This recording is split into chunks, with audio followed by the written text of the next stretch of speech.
Mars was once a dream, a new frontier for humanity. For centuries, Earth's most brilliant minds had worked tirelessly to make the red planet habitable. Colonists established vast settlements, built cities, and created a new society on the dry, barren surface. Mars became a place of hope, a symbol of humanity's unyielding determination to explore the stars. But that dream had turned dark. Mars was no longer the symbol of humanity's ambition. Now, it stood as a battleground, divided between two factions: those who sought to preserve human dominance over the planet, and those who wanted Mars to belong solely to its Martian inhabitants. The moon Phobos, once a silent observer of Mars's struggles, had become the new flashpoint in this interplanetary conflict. Phobos was a small, rocky moon that orbited Mars, barely larger than a mountain, but with a vital strategic importance.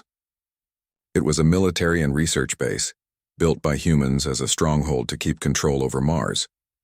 But as the Martian government grew stronger, so did their resistance to Earth's presence. Phobos had become a symbol of everything Martians resented: the power of Earth and the oppression they had suffered for so long. Captain Elena Ortiz stared out of the observation window aboard the Phobos military station, watching the red dust. Storms swirl below. The sky was the color of burnt copper, and the planet's surface gleamed with a cold, lifeless beauty. Phobos, like the rest of Mars, was a land of contradictions, both a scientific marvel and a political powder keg. Elena had been stationed on Phobos for 5 years. As the captain of the Phobos military outpost, her duties were simple: maintain order, oversee operations, and ensure that the colonists and military personnel followed Earth's directives. It was a job she had accepted without question, until recently. Mars was changing, and Elena felt it. The Martians, once resigned to Earth's control, were beginning to stir. Protests were breaking out in the settlements on Mars. Young Martians were demanding their independence. They wanted control of their planet and the right to govern themselves. The Red Sun, a militant faction that sought Martian sovereignty, had been gaining power, and their influence was spreading across Mars like wildfire. Elena had always believed in Earth's mission. She was proud to serve the people who had colonized Mars and helped shape its future. But lately, as the conflict grew more intense, doubts had started to creep into her mind. The Martian people were not the enemies of humanity. They were simply fighting for what they believed was their right: autonomy. As Elena pondered the future, the door to her quarters opened. Elias Dunn, her second in command, entered with his usual confident stride. His presence was always a reminder of the pressure Elena felt daily. Elias was a loyal officer, but unlike her, he had never been hesitant to follow orders without question. "Captain, we've just received word from Mars," Elias said, his voice clipped with the tone of urgency. "The Martian government is ramping up their rhetoric. They've demanded Earth withdraw all military presence from Mars within the next 48 hours or face consequences." Elena sighed, rubbing her temples. The Martian government's demands were nothing new. She had expected something like this. But now, the situation was escalating faster than she had anticipated. "We knew this was coming," Elena replied, her voice steady but tinged with uncertainty. "The Red Sun is pushing them harder than ever. It's only a matter of time before they take action.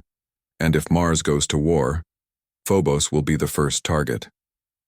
Elias didn't look at her, his eyes fixed on a distant point in the room. "And what will Earth do? Are we going to continue to stand by and let this happen? The Martians want to fight for their independence. It's becoming clear that they're willing to do whatever it takes to get it." Elena turned back to the war window, her gaze focused on Mars. The planet seemed so close yet so far away. She could feel the tension growing, like the air before a storm. Every day brought them closer to the inevitable clash. "I don't know what Earth will do," Elena said softly. "I only know that we have a duty to protect Phobos. We can't let it fall into Martian hands. Not yet. Not until we know where this is all going." Elias nodded, but there was a hint of doubt in his eyes. "And what if it's too late? What if the Martians have already made up their minds? What if they don't want our protection anymore?" Elena hesitated before answering. Then we'll be forced to fight, but we're not there yet. The people of Phobos. The Martian colony on Phobos was small, only a few thousand inhabitants, but it was a critical strategic location for Earth. Phobos was the launch point for Earth's military operations on Mars, a forward base where soldiers, scientists, and engineers worked to maintain Earth's dominance in the Martian system. Most of the colonists were Earthborn, individuals who had volunteered to work on Mars for various reasons: scientific research, military service, and the promise of a new life on a thriving, resource-rich world. But there were others, Martian-born citizens who had been brought to Phobos as part of Earth's colonization efforts, either as workers or soldiers. They had always been in the minority, but their numbers were growing and their voices were becoming louder. The tensions between the Earth-born settlers and the Martian workers had always simmered beneath the surface. The Earthlings had built the infrastructure, run the government, and controlled the economy, but the Martians, with their deep connection to the planet, had started to demand their rightful place in the new society. Captain Ortiz had always kept the peace, ensuring that Earth's control over Phobos remained firm. But as the political landscape of Mars grew more volatile, Elena knew that it wouldn't be long before the Martians on Phobos began to align themselves with their Martian counterparts on the surface. The calm, before the storm Phobos had always been a place of innovation and ambition. Scientists had built thriving laboratories to study the planet's resources, while engineers worked on large-scale infrastructure projects that would allow humans to establish permanent bases on Mars. The military presence was strong, and the colony's defensive systems were state-of-the-art. But even with all this power, Elena knew that it wasn't enough to keep Phobos safe forever. The Martians were growing restless, their calls for independence becoming more demanding. They were tired of being ruled by Earth, tired of living in the shadow of a world that didn't understand their struggle. As more and more Martian-born workers began to speak out, Elena found herself at a crossroads. Should she remain loyal to Earth, or should she listen to the voices of those who called for freedom? As she walked through the corridors of Phobos, Base Elena couldn't help but notice the growing number of Martian-born workers who had gathered in secret meetings. Their faces were filled with determination, but also with fear. Fear of what would happen if they spoke too openly, too loudly. The Martian-born workers were beginning to demand their share of power.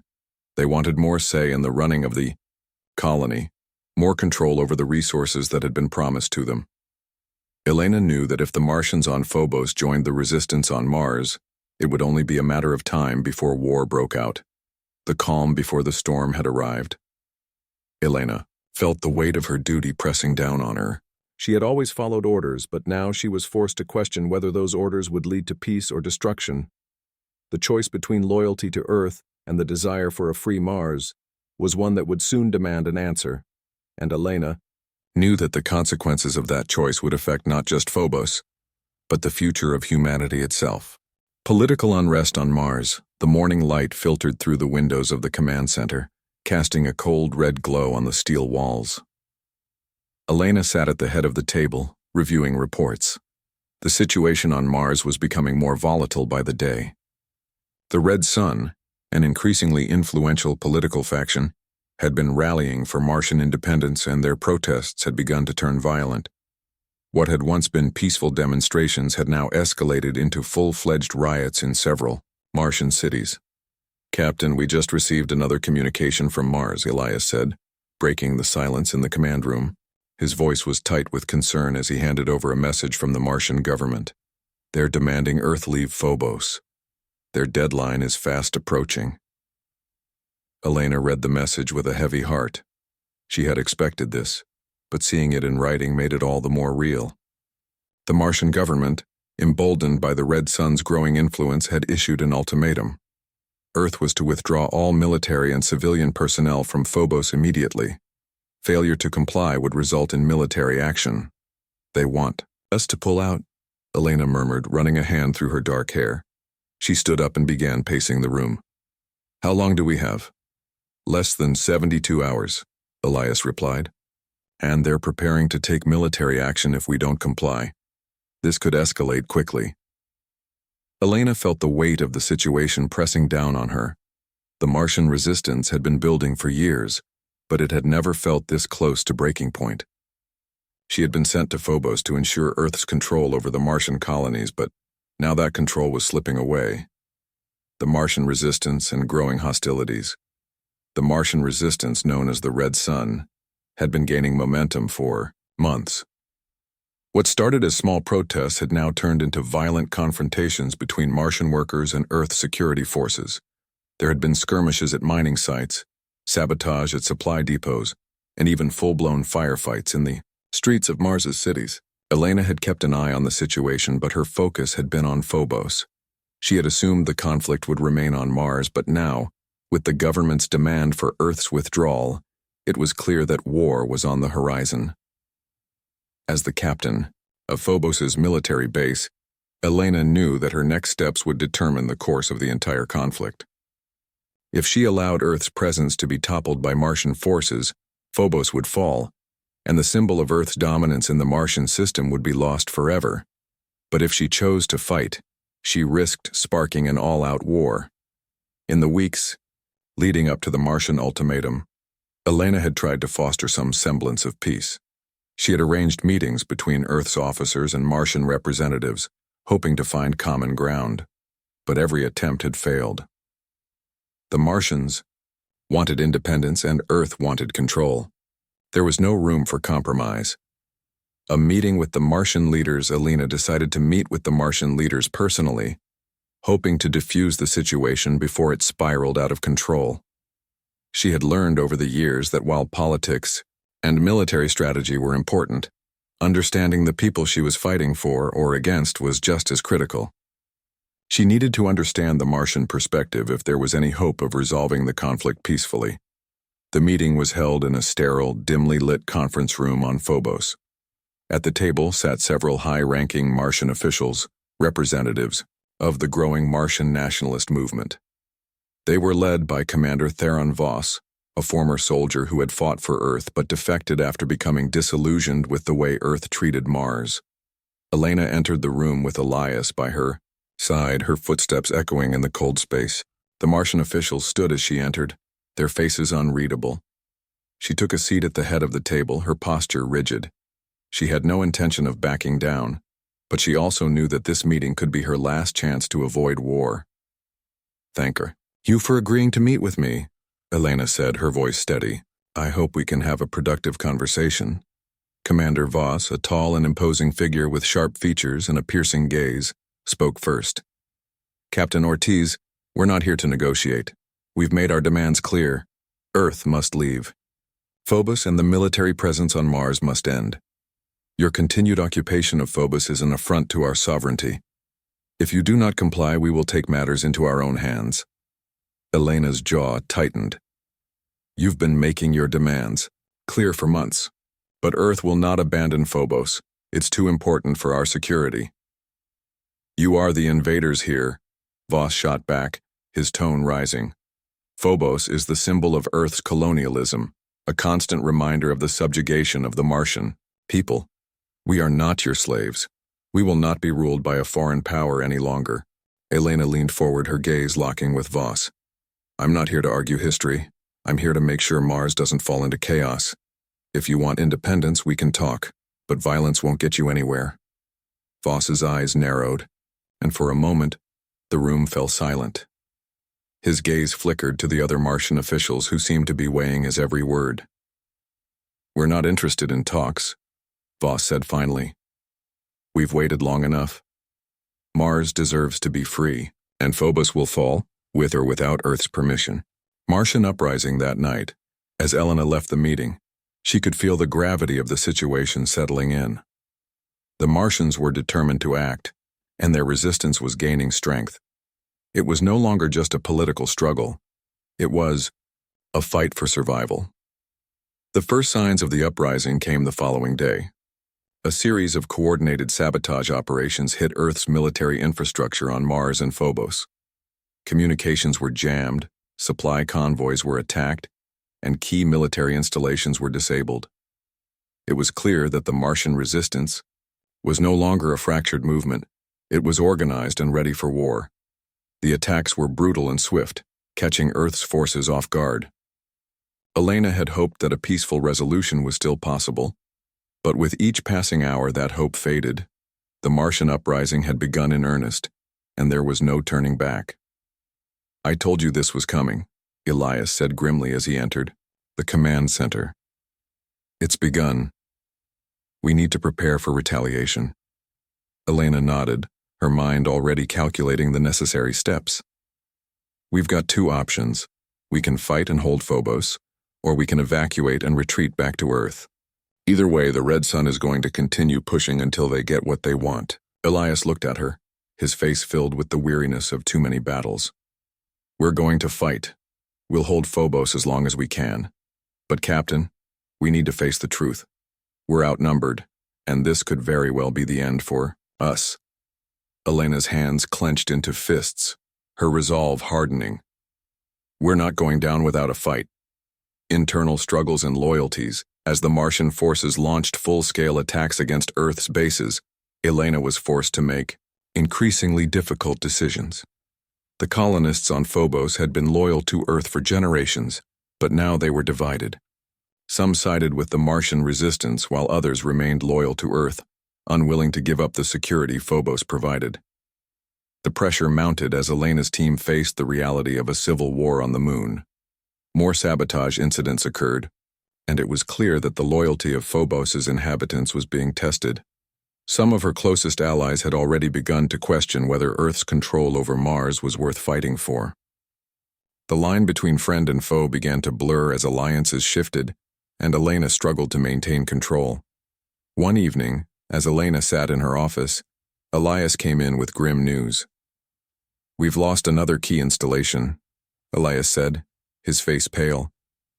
"The Martians are advancing faster than we anticipated, and some of our own people are defecting to the resistance." Elena's heart sank.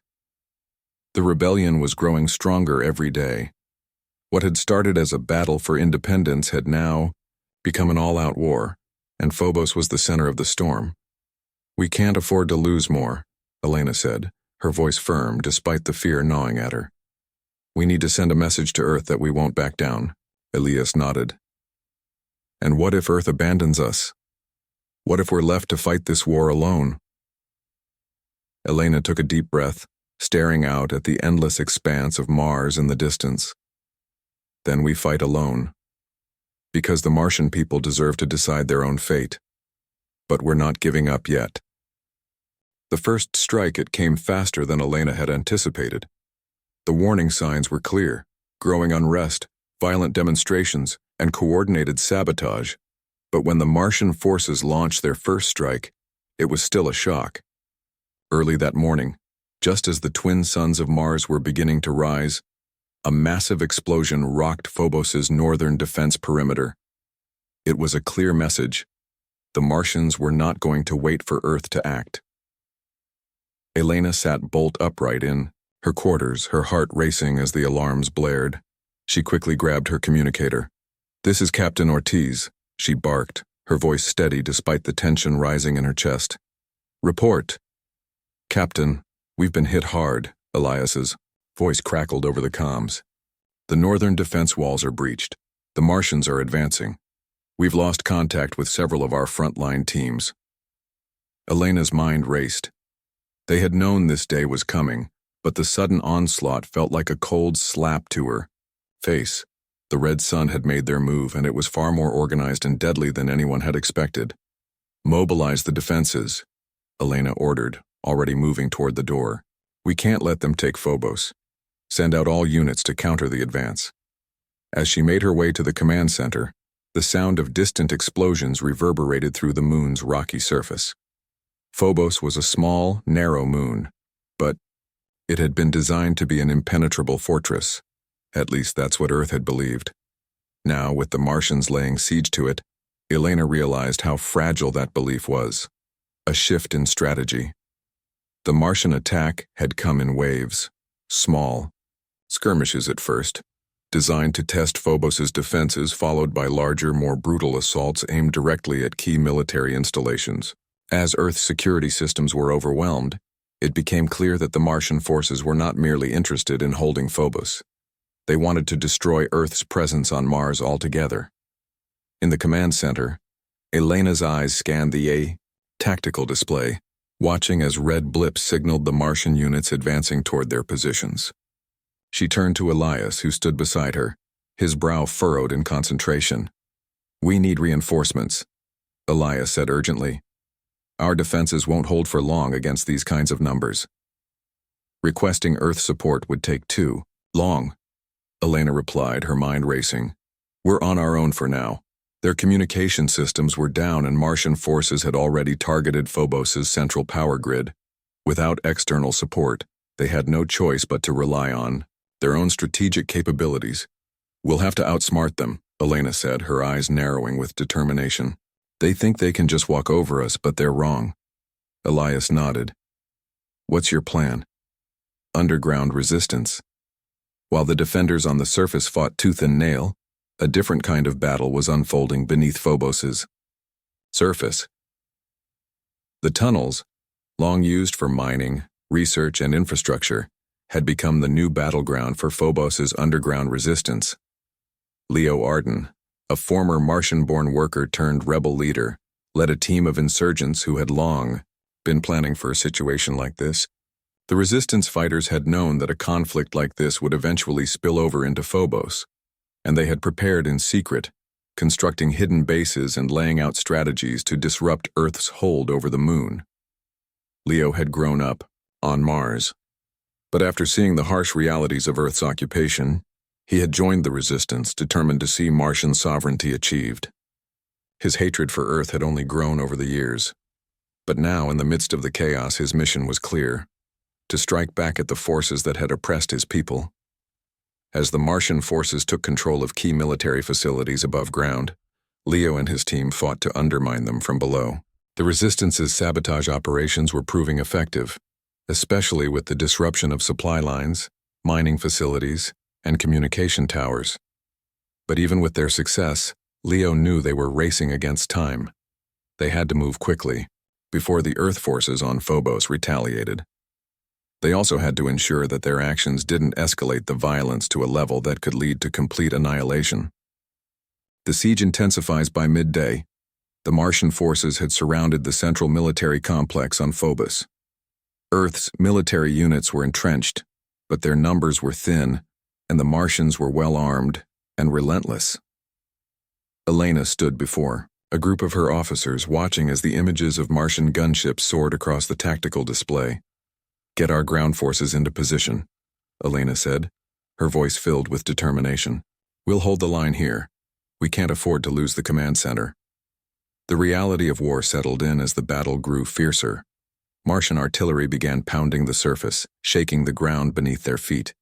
The explosions sent ripples of dust and debris into the air, and Elena's eyes briefly filled with the flashing images of the destruction. "Captain!" a voice cried out from the comms. It was Lieutenant Marcus, one of Elena's trusted officers. "We've got Red Sun troops entering from the east side. They're making their way toward the main hangars." Elena's heart raced. The hangars were vital to their air superiority. Without them, the defense of Phobos would collapse. "Prepare a counterattack," Elena ordered, her mind working in overdrive. "Move in the mobile units from the south and flank them." The defenders launched into action. The Martian forces, meanwhile, were relentless, moving forward with tactical precision. Earth's soldiers fought valiantly, but with each passing minute, the odds grew slimmer. Elena watched her team battle not only the Martians but the reality of being outnumbered, outgunned, and trapped. Betrayal and fractures. Amidst the battle, Elena received distressing news. Several of her own officers had gone missing. It was suspected that some members of the Phobos Defense Force had switched allegiances, either defecting to the Martian cause or sympathizing with the Red Sun's demand for Martian sovereignty. Elena had always been sure of her team's loyalty, but now cracks were beginning to show. The rebellion wasn't just against Earth's control of Mars. It was now spreading to Phobos, and within the ranks, some of Earth's soldiers had begun to question their role in the war. "Captain, I'm sorry," Elias said one evening, standing beside her in the command room. "There's no easy way to say this. One of our own officers was found leaving a secure station. We believe he's gone over to the Red Sun. Elena's heart sank. She had worked with Captain Jareth, who had been a close ally. To think that he would betray Earth's cause left her feeling sick to her stomach. It's happening faster than I thought, Elena murmured, staring out at the chaos outside the window. The line between friend and foe is starting to blur. Do you think more will follow? Elias asked. Elena didn't answer right away. I don't know, but we can't afford to let the fractures spread. We need unity. If we don't stay together, Phobos will fall. Desperate measures. By the time the Martians had fully surrounded Phobos's central command center, Elena realized they had no choice but to take drastic action. Phobos was close to falling into Martian hands, and Earth's hold on the Martian system was slipping away. If the Martians took Phobos, it would be a signal to the entire galaxy. Earth's power was no longer unchallenged. The final decision was made. Elena ordered a full evacuation of non-essential personnel, a last-ditch effort to save what they could. But at the same time, she authorized the destruction of critical infrastructure, military communications, power sources, and hangar bays. If Phobos was to fall, Earth would make sure it wouldn't fall easily. A series of explosions rocked the complex as key installations were blown apart. The Martian forces responded with fury, but they couldn't stop the chaos that had already been set in motion. As the final siege began, Elena stood on the command balcony, watching the lights of the Martian fleet flicker in the distance. The battle for Phobos was almost lost, but there was still one hope left. The fight for Mars was far from over. Breach of the command center. The Martian forces had struck Phobos with relentless precision. After days of fierce combat, they had finally breached the walls of the central command center. Earth's defensive lines were crumbling under the weight of the assault, and Elena knew the end was near. Inside the command center, Elena stood at the head of a table littered with tactical maps and digital screens. Elias, Mira, and the remaining officers gathered around, their faces grim. The walls were shaking from the bombardment outside, and the hum of the emergency lighting flickered. It's only a matter of time, Elias said, his voice tense. We're outnumbered, and their forces are closing in. We've lost contact with several of our units. Elena's gaze fixed on the map of Phobos. The Martian forces had systematically cut through Earth's defenses, and now, the core of Phobos's military operations was within their reach. The main security hub had already fallen, and the hangars were overrun with Martian soldiers. We fight until the last, Elena replied, her voice unwavering. We will not let them take Phobos without a fight. We'll be lucky if we even have time to retreat, Elias muttered, his eyes scanning the room. The Red Sun is too well organized. They've anticipated every move. Elena clenched her fists, struggling to maintain her composure. The weight of leadership was heavy, but there was no other choice. She had to give her soldiers something to fight for. We'll set up a defensive perimeter around the command center. If they want Phobos, they'll have to fight for it, Elena said, her eyes burning with resolve. We hold the line here.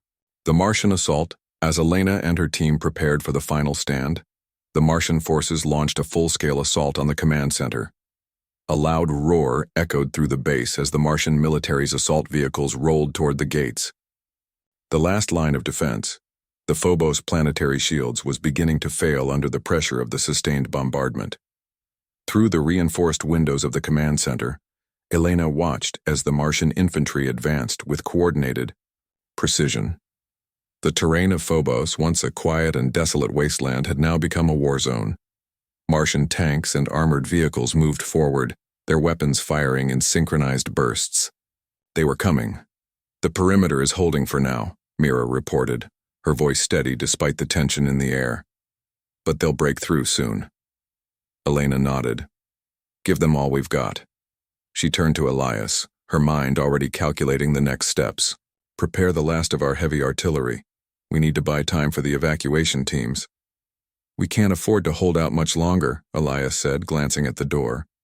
If we don't evacuate now, we risk losing everyone. Earth will have to send reinforcements if we're to survive. Elena knew what Elias was saying was true, but she couldn't accept defeat yet. Not after everything they had fought for. We hold the line. They've underestimated us for too long. Internal struggles and betrayal. In the midst of the chaos, Elena faced an unexpected crisis. A transmission came through from one of her officers, Captain Jareth, who had once been a trusted ally. The message was brief and cold. Elena, Jareth's voice crackled over the comms. I've been ordered to secure your position. It's over. Surrender Phobos to the Martians or we'll be forced to act. Elena's heart sank as she heard the words. Jareth, a fellow officer she had trusted for years, was now betraying her. It was clear the Martian influence on Phobos had reached deeper than she had realized. Captain Jareth, Elena said, her voice steady but filled with betrayal. Why are you doing this? I've made my choice, Elena, Jareth's voice responded, cold and detached. Phobos doesn't belong to Earth anymore. I've sided with the Martians. This is the only way. The transmission cut off abruptly, leaving Elena in stunned silence. She turned to Elias, her expression hardening. It's happening. There are traitors among us. Elias looked at her, his expression unreadable. We've known this was coming. It's not the first time we've had dissidents within our ranks. Elena clenched her jaw. This was a betrayal she hadn't expected from Jareth. The officers on Phobos were divided, and now the line between friend and foe had blurred. She had always believed in the cause, but now, with Jareth's defection, Elena was forced to confront a painful reality. Phobos was not just under siege from Martian forces, it was under siege from within. Final stand, the Martian forces had broken through the outer defenses, and the final assault on the command center had begun. Elena and her team took their positions, preparing for a battle that would decide the fate of Phobos. Get to your positions, now, Elena ordered, her voice commanding. The base was in chaos as the Martian forces moved in. The sounds of explosions and gunfire rang out as Earth's last defense line was being torn apart. Elena, now more determined than ever, rallied her soldiers. They would fight until the last. The battle for Phobos was intense. Every inch of ground was contested. Martian soldiers advanced through the crumbling hallways, fighting fiercely to capture the last of Earth's strategic positions. The defenders fought back with every weapon at their disposal, but it was clear that they were outnumbered. We can't hold them off much longer, Mira said as she reloaded her weapon. We're losing ground. Elena gritted her teeth. Then we make them pay for every inch. She led the charge, pushing forward through the corridors of the command center, taking down Martian soldiers with calculated precision. The air was thick with smoke and dust, and Elena's breathing grew heavy with each passing minute. Despite the odds, she was resolute. They couldn't let Phobos fall without a fight. But as the minutes ticked by, it became evident that the battle was nearing its end. The Martian forces were relentless, their numbers overwhelming. Elena's forces were exhausted and their ammunition was running low. With a final, desperate push, the Martian soldiers reached the heart of the command center, breaking through the last lines of defense. Elena stood alone in the center of the control room, her eyes burning with defiance. I will not surrender, she shouted, as Martian soldiers surrounded her. The fall of Phobos in the final moments. Elena knew Phobos was lost. She had given everything, her loyalty, her faith in Earth's cause, and her life to protect this outpost. But now it was clear that the Martians would take control. Phobos, once Earth's symbol of power on Mars, was about to fall. As Martian soldiers closed in on her, Elena had one last thought. Mars will be free, but at what cost? She raised her weapon, ready to take down as many of the invaders as possible. But before she could fire, a voice rang out. Captain Ortiz, stand down. It was Jareth. Elena's heart raced as she turned to face him. He was standing among the Martian forces, his face hard and unyielding. Jareth, Elena whispered, you've betrayed us. We had no choice, Jareth replied, his voice cold. You saw the writing on the wall, Elena. Earth can't keep controlling Mars forever. I didn't fight for this, Elena said, shaking her head in disbelief. You did, Jareth replied. You just didn't realize it until now. With that, Elena dropped her weapon, realizing that Phobos had fallen. And with it, the last hope for Earth's control over Mars.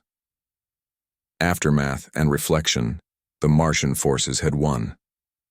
Phobos was theirs, and Earth's presence in the Martian system was all but erased. Elena, now a prisoner of war, was left to reflect on the cost of her duty. The rebellion had succeeded, but at the cost of countless lives, both Martian and Earthborn. As the Martian flag was raised over the shattered ruins of Phobos, Elena realized that the future of Mars was no longer about Earth's power. It was about the Martians and their right to determine their own destiny. Underground resistance. While Phobos had fallen and the Martian flag now waved proudly over the crumbled ruins, the war was far from over. Earth's loss was not just a military defeat, it was a deep wound to humanity's pride, and some refused to accept it. Even though Phobos had been captured, a small covert resistance had begun to form, a resistance that would eventually take the fight back to the Martians. Far from the main battlegrounds, underground rebel cells were assembling across Mars and its moons. These groups were made up of Earth loyalists, former soldiers and civilians who refused to let the Martian rebellion define the future of their home planet. They worked in the shadows, gathering intel, sabotaging Martian operations, and plotting their next moves. One of the key figures in this underground resistance was Lieutenant Isaac Harris, a former military strategist and survivor of the Phobos siege. Isaac had narrowly escaped capture after the fall of the command center and had quickly gone underground, determined to organize a way to retake Phobos and shift the balance of power. Isaac was not a typical revolutionary leader. He was methodical, calculating, and unwilling to rush into battle without a plan. His first goal was to unify the scattered resistance groups across Mars and its moons, forming a coordinated effort that could challenge the Martian forces. In a hidden bunker on one of Mars's moons, Isaac met with a few of his trusted allies. They were the last remaining holdouts of Earth's military presence in the Martian system. They knew that Phobos's fall was a devastating blow, but they also knew that the war wasn't over. The Martians, though emboldened, were vulnerable. The Red Sun, despite their victory, faced internal divisions and dissent within their ranks. Isaac spread out a holographic map of Mars on the table, his fingers tracing key Martian military installations and Red Sun strongholds. "We've lost Phobos, but we haven't lost Mars. Our job is to create chaos, disrupt their operations, and weaken them from within. This is how we win, through sabotage, intelligence, and precise strikes." His second-in-command, Lieutenant Sophia Cruz, a tech specialist who had worked on Earth's surveillance systems, nodded. The Martians are still reeling from the loss of Phobos. They're consolidating power, but they've made mistakes. We have opportunities now that we didn't have before. Isaac's eyes narrowed. We need to use those opportunities to our advantage. Our first target will be the Martian military's central supply lines. If we can disrupt their supply chain, we can slow their advance and begin taking back territory. The return of Captain Elena Ortiz, the former captain of Phobos, had been captured after the siege. She was held in a high-security Martian prison, far from the front lines, locked away as a symbol of Earth's defeat. But as the weeks passed, Elena's mind never wavered from one thought. The fight for Mars was not over. Earth's military was in disarray, but the war was not lost. And Elena, though a prisoner, knew that she still had a crucial role to play in humanity's future. During her time in captivity, Elena was not idle. She had begun to communicate with the underground resistance.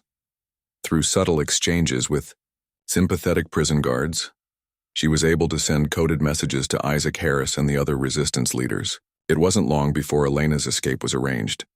It was a dangerous plan. The Martian prison, located on one of Mars's moons, was heavily guarded, but Elena knew the risks. She had lived through the brutal siege on Phobos and witnessed firsthand the determination of the Martian forces. Now she would use that same determination to break free. With the help of the resistance, Elena was freed from her cell during a shift change. Under cover of night, she was smuggled out of the prison and taken to a hidden base on Mars. The Martians were unaware of her escape, and by the time they realized she was gone, she was already en route to rejoin the rebellion. When Elena finally met Isaac Harris in person, there was no time for pleasantries. Their reunion was short, focused solely on one thing: the future of Mars. "We need a plan, and we need it fast," Elena said as she sat down in the Resistance Command Center. "The Martians think they've won, but they don't realize the cracks in their system. We can exploit them." Isaac nodded. "We've already begun.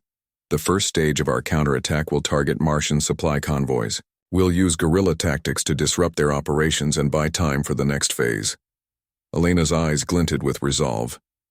"It's time for revenge. They took Phobos, but they won't take Mars. We fight for humanity's future, and we fight for the people of Mars who deserve a chance at peace."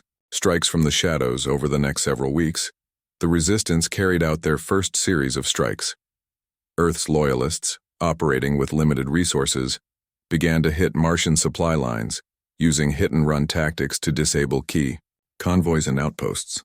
These operations were small, precise, and effective. With each successful mission, morale in the underground resistance grew, and the Martians began to feel the pressure of this new rebellion. Elena, now back in action, led several of these operations. Her experience as a military leader, combined with her understanding of Martian tactics, made her an invaluable asset to the Resistance. One evening, as Elena prepared for another mission, she was joined by Sophia Cruz, the tech specialist. "We've intercepted a Martian communications channel," Sophia said, her eyes bright with excitement. "We've learned that they're planning a major offensive against the remaining Earth bases on Mars. If we hit them before they launch, we could cripple their plans." Elena considered this for a moment, her mind calculating the risks. "This could be our moment. We need to strike hard and fast. If we take out their command centers, we can delay their plans and give the Resistance a fighting chance." Together, they gathered the Resistance fighters and prepared for the most daring mission yet: to infiltrate a high-security Martian military base that housed crucial communication systems. It was a long shot, but if they succeeded, it would change the course of the war. The battle for Mars. As the Resistance launched their attack on the Martian base, Elena's plan unfolded with surgical precision. They infiltrated the base under the cover of darkness, planting explosives in critical areas and taking out key communication hubs. The Martians, caught off guard, struggled to regain control as the Resistance fighters moved swiftly through the base, disrupting operations and creating chaos. However, as they were making their way to the heart of the facility, things took a turn. The Martians had begun to anticipate their movements, and soon the Resistance was surrounded. "We've got to move," Elena shouted, leading her team toward the exit. The Martians were closing in, and it became clear that this mission was going to be more costly than they had hoped. But as the Resistance fighters fought their way out, they managed to disable the key communication systems, sending a clear message to the Martians that they were not invincible.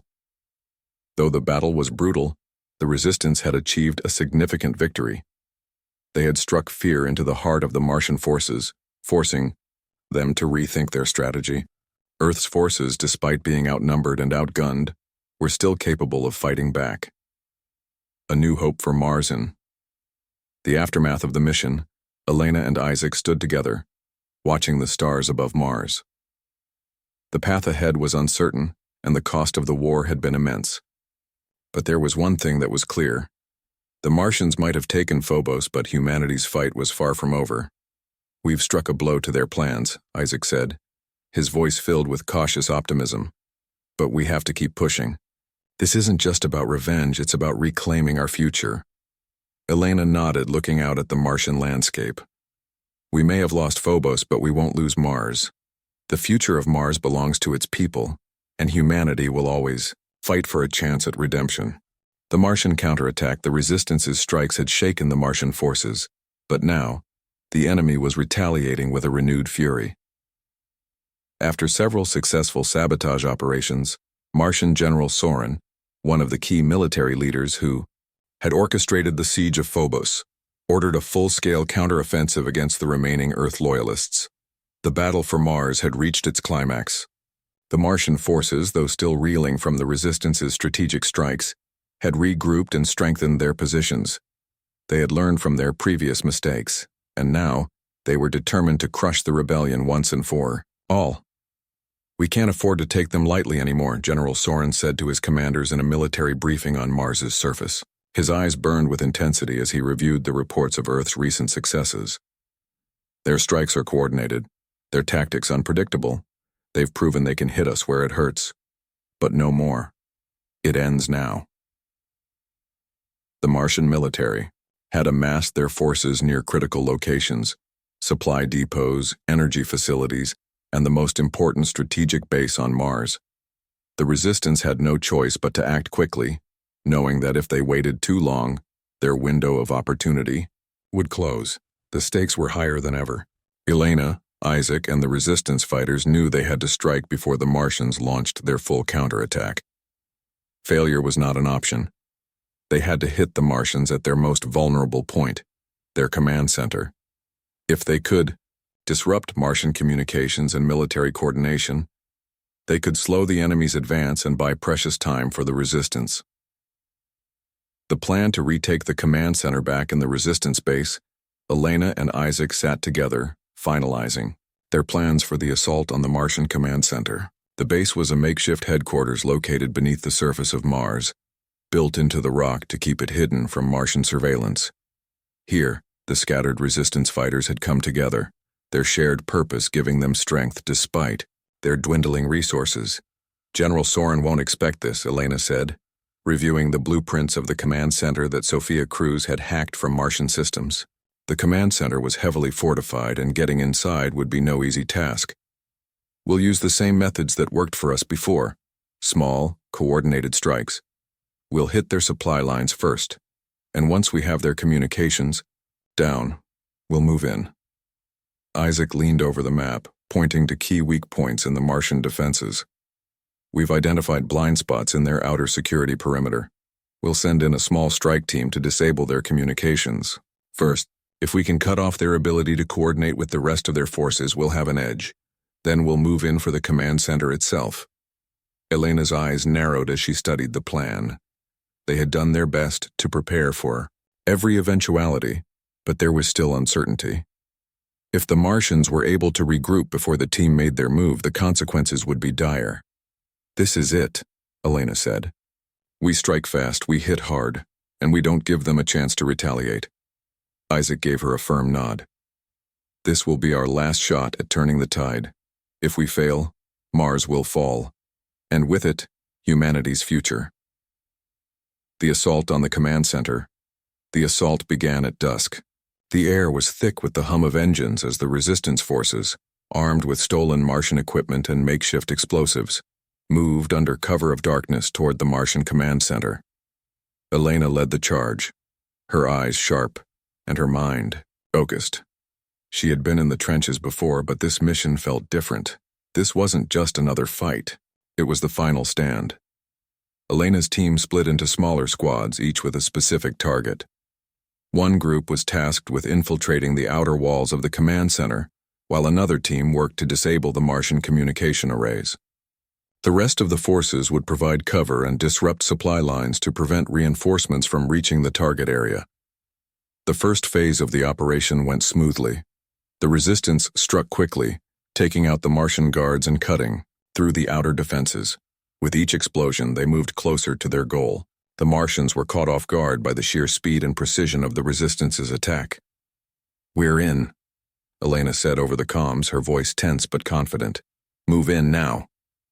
But the Martians quickly regrouped. As soon as the Resistance entered the command center's main building, the Martians activated their internal alarms. Elena's squad had to fight their way through every hallway, every doorway. The Martians were no longer underestimating them. They were fighting with all their might to protect their command center. "Stay sharp," Isaac said, his voice steady through the chaos. "We can't afford to lose ground now." Resistance fighters moved swiftly, clearing rooms and disabling Martian security systems. They set explosives on key power sources, hoping to knock out the Martians' ability to fight back. But the Martians had reinforced their positions, and soon they encountered heavy resistance. The battle intensified. Elena and her team fought tooth and nail to keep pushing forward, each step forward a victory. Each inch of ground gained a testament to their resolve. The Martians fought fiercely, but the resistance had the element of surprise and the determination of a people who had nothing left to lose. "Hold your positions," Elena shouted, firing her weapon at an advancing Martian soldier. "We're almost there." Confrontation with General Soren finally. After hours of fighting, Elena's team reached the heart of the Martian command center, where General Soren awaited. He had been orchestrating the defense, and his personal guard stood ready to prevent the resistance from advancing any further. Elena's breath came in short gasps as she reached the central chamber, her pulse racing. General Soren was there, standing tall with an air of confidence, flanked by his most loyal soldiers. "So, the human resistance finally thinks it can win?" General Soren's voice echoed through the chamber, filled with disdain. "You are nothing but a thorn in the side of Mars. You've lost, Captain Ortiz. The Martians have already won." Elena locked eyes with Soren, her resolve firm. "Not yet. The war isn't over. We will never stop fighting until Mars is free." With a sharp motion, the battle erupted once again. Elena and General Soren were now face to face, and their final confrontation was imminent. The Martians launched themselves at the resistance with everything they had, but Elena and her team pressed forward, determined to take the command center and destroy the heart of Martian operations. As the battle raged on, Elena found herself locking weapons with General Soren in the central control room. Their fight was not just a physical one, it was a clash of ideals, a struggle for the soul of Mars, a decision for the future. The final confrontation was brutal. Elena's heart pounded in her chest as she struggled against Soren's grip. She could see the determination in his eyes, a belief that Martian independence was the only way forward. But Elena, despite her exhaustion, was equally resolute. She had seen the destruction the Martian resistance had caused, but she also knew that the people of Mars deserved more than endless conflict. With a final surge of energy, Elena overpowered Soren, knocking him down. She stood over him, breathless, as she pointed her weapon at his chest. "It doesn't have to be this way," Elena said, her voice heavy with conviction. "You've already proven that Martians can stand on their own, but we don't have to destroy each other. Mars can be a place for both humans and Martians. There is a way to share this planet." Soren glared at her, a flicker of doubt in his eyes. But before he could respond, an explosion shook the room. The final phase of the Resistance's plan had succeeded. The command center's main systems had been destroyed. Elena lowered her weapon. "It's over, General. Mars has been freed. Now it's time to rebuild." The turning point with the destruction of the Martian command center, Earth's resistance had struck a fatal blow to the Martian government's hold on the planet. But as the dust settled and the wounded were tended to, it was clear that the victory was bittersweet. The future of Mars now lay in the hands of its people. Elena, Isaac, and the rest of the resistance stood on the precipice of a new era. Mars was free, but the path forward would not be easy. The people of Mars, both human and Martian, would need to find a way to coexist, rebuild, and forge a future together. But for the first time in a long while, Elena allowed herself to feel a sense of hope. The war was not over, but the future of Mars was now in their hands.